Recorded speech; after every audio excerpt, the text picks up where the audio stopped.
Assalamu alaikum, sister. Thank you very much. Beautiful speech. I just wanted you to talk a bit more about the anti-war movement. The reports we've got here is that the comments by George Galloway were pretty much ridiculed by the wider media, certainly by Tony Blair. And it was very disheartening that after all those marches and demonstrations, the war still went ahead. And so what progress, what hope is there?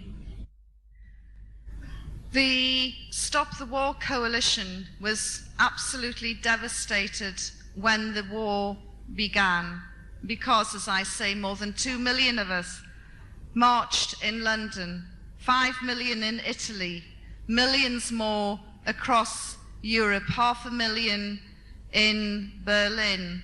And I believe that Australia and New Zealand, you had your own marches as well.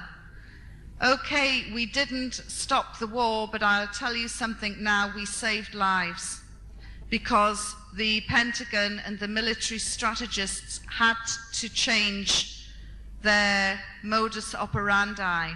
They had planned to bomb every town, every city, every village in Iraq for 40 days and 40 nights to soften up the country before they sent in the troops.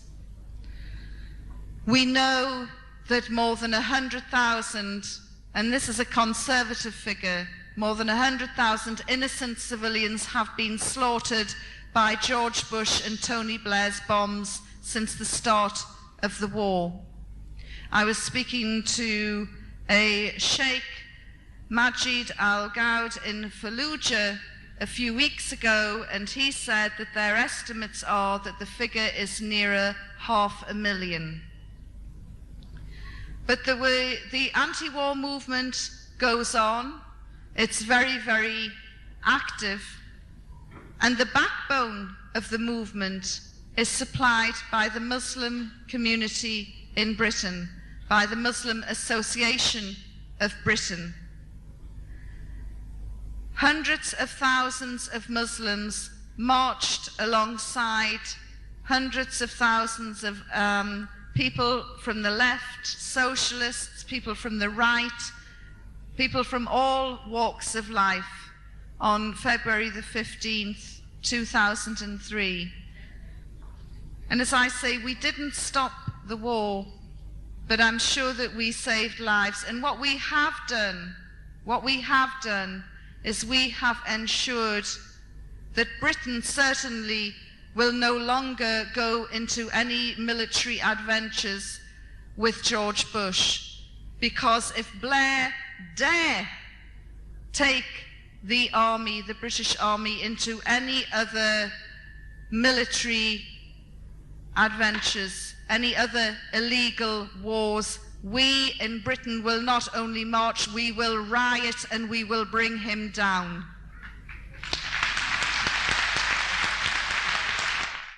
With all due respect to your experience, as well as to the power of a lot of Muslim women and the kindness of a lot of Muslim men, a lot of Muslims in New Zealand, or from our experience, have arrived as refugees from the Taliban. And so I wonder how you would answer to a lot of women in this room that have suffered under the Taliban for what you've been saying about your personal experience, who you were a Western journalist there. Mm-hmm. Yeah. No, it's a very good question, and I have actually met some Afghan women who did flee the Taliban. I met them in Christchurch, and they listened to my story and they thanked me for it.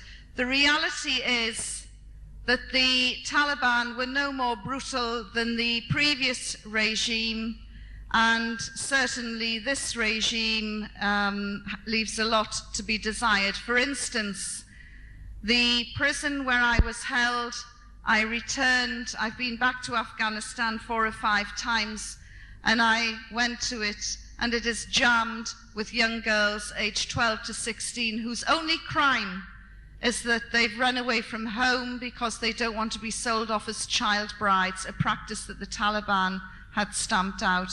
And these child brides are expected to marry men twice and 3 times their age. Yes, the feared Vice and Virtue squad has gone, but in Herat it has been replaced by another equally odious group. Loosely translated, it's called the Chastity Squad, and these are pulling in young girls aged 12 to 16 again and having them internally examined to see if they are still virgins. There are no career women emerging from the rubble of Afghanistan. There are a few little green shoots of hope, but that's about it. Karzai made such a big deal when he announced that Seema Sama was to become the first Afghan women's minister. I went to Afghanistan in February 2002 to interview her. I couldn't even find her. The Karzai government hadn't even given her an office in the government building. It was all lip service, and she was eventually hounded out of that position in the summer with death threats. The only success story in Afghanistan at the moment is the production of opium, which has made Afghanistan the #1 heroin producer in the world. The city where I was held, Jalalabad, now has hardcore porn for sale in DVDs in the front windows. These are, I live in Soho, London's red light district, and I can tell you now, these DVDs wouldn't even be sold under the counter in Soho, but they're in the front windows in Afghanistan. What we have given the Afghan people is drugs and porn, and I'm no doubt sure they've got the rock and roll as well.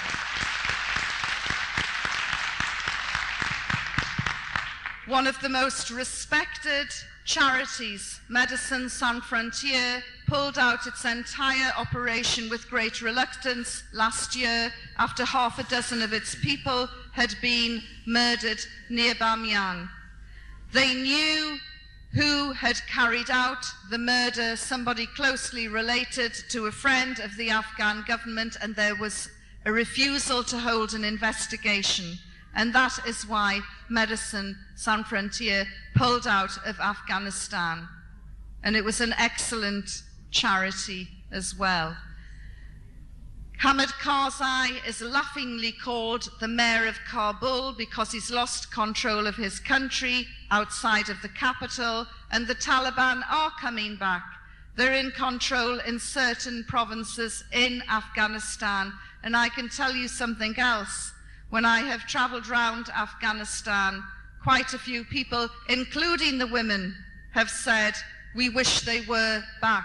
Now, I'm not a supporter of the Taliban, but at least under the Taliban, there was security. That security has gone. And the other thing that the Afghan women tell me is, will the West please drop this obsession with the burqa?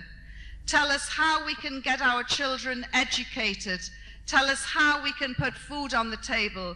Tell us how it can be safe for me to walk down the street without being raped. Tell me how, never mind about turning me into a career woman, how can I get my husband a job so we can work to put food on the table? When you've sorted this out, then we'll talk about the burqa. So don't for one moment think that Afghanistan is a success story. It's an absolute nightmare disaster where 20,000 American soldiers are committing war crimes on a weekly basis, and innocents are still being slaughtered in that country. As you are a converter to Islam, how would you express the jihad to non-Muslims? How would I explain jihad? Jihad to non-Muslims.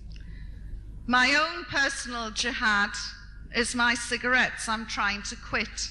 Jihad is a struggle.